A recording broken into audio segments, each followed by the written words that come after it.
UP में अगले साल 2027 में चुनाव है और चुनाव से ठीक पहले राजनीतिक दल अपने काम में लग चुके हैं। इसके अलावा बड़ी संख्या में अधिकारियों के तबादले भी हो रहे हैं। लेकिन बीते 5 सालों में या यूं कहें कि योगी सरकार के दौरान कई अधिकारी ऐसे रहे जिन्होंने विपक्ष के तमाम नेताओं पर जमकर कार्रवाई की। और ऐसे ही सत्ता के गलियारे में एक आईएएस का नाम खूब चर्चा में है, जिन्होंने आजम खान के तमाम कामों और तमाम मुकदमों में न सिर्फ आगे बढ़ चढ़ करके कार्रवाई कराने में हाथ रहा है, इसी साल के अंत में आजम खान की गिरती हुई यूनिवर्सिटी को स्टे देने में भी उनका नाम रहा है। जी हाँ, आईएएस अधिकारी अंजनेय कुमार सिंह, जो कि कभी रामपुर के डीएम हुआ करते थे, लेकिन अब मुरादाबाद मंडल से उनकी विदाई हो चुकी है। और विदाई सिर्फ मुरादाबाद मंडल के कमिश्नर पद से नहीं हुई है, बल्कि यूपी से भी हो चुकी और वो अपने मूल कैडर सिक्किम जा रहे हैं। मुरादाबाद मंडल में करीब 5 साल 5 महीने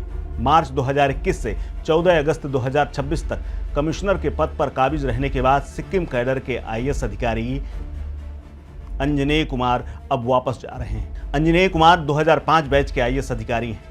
अगर उनकी 2 महीने की छुट्टी को हटा दिया जाए तो अपनी तैनाती के दौरान हमेशा चर्चा में रहे हैं। अंजनेय कुमार सिंह उस फौलादी कार्यशैली के लिए जाने जाते हैं जिन्होंने कद्दावर समाजवादी पार्टी के नेता आजम खान की गिरबान पर हाथ डाला, दशकों पुराने सियासी साम्राज्य की ईंट से ईंट बजा दी।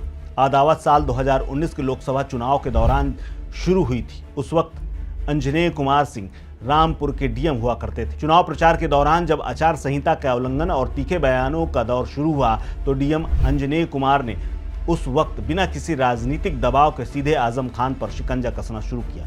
देखते ही देखते रामपुर की राजनीति और वहां की राजनीतिक परिस्थिति बदलती चली गई। जौहर यूनिवर्सिटी के लिए किसानों की जमीनों पर अवैध कथित तौर पर कब्जे, शत्रु संपत्ति के मामले और एक के बाद एक 100 के आसपास मुकदमे दर्ज होने के बाद आजम खान बैकफुट में चले गए और कई सालों से जेल ही भोग रहे हैं। समाजवादी पार्टी के नेता आजम खान ने मंचों से अंजनेय सिंह को अधिकारी कम और प्रतिद्वंदी ज्यादा यानी राजनीतिक कार्यकर्ता के तौर पर सरकार पर हर बार निशाना साधा। लेकिन अंजनेय सिंह प्रशासनिक बुलडोजर लेकर के और कागजी कार्रवाई इतनी मजबूत करते रहे कि आजम खान का धीरे धीरे किला ढहता चला गया। रामपुर के इतिहास में यह पहला मौका था जब किसी आईएएस अफसर ने कड़े फैसले लिए और आजम खान के खिलाफ चूं की हो। इससे पहले आजम खान के साथ रामपुर में रहना किसी भी अधिकारी के लिए आसान नहीं था। दिलचस्प बात यह है कि मऊ जिले के साधारण परिवार में जन्मे अंजनेय कुमार सिंह 12वीं में यानी इंटरमीडिएट में महज 49% अंक पाए थे। उनका परिवार बेहद उस वक्त निराश हुआ था। पूर्वांचल विश्वविद्यालय से पोस्ट ग्रेजुएशन करने के बाद बीएचयू में पत्रकारिता की पढ़ाई की।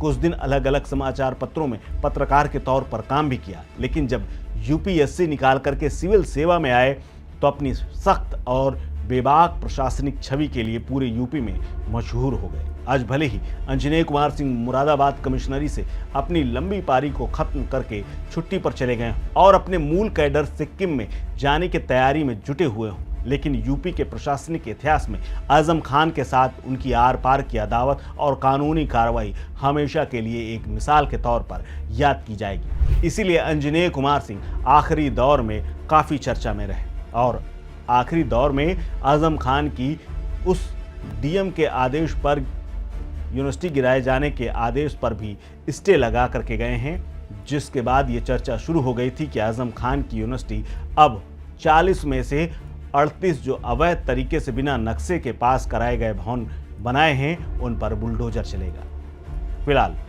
अंजनेय कुमार सिंह अब जा रहे हैं। अगर आपके मन में उनकी कार्रवाई और आजम खान के साथ हुई अदावत को लेकर के कोई विचार आता है तो शेयर कीजिए हमारे साथ। लिखिए अपनी ओपिनियन, अपना विचार हमारे कमेंट बॉक्स में और देखते रहिए स्टेट मिरर।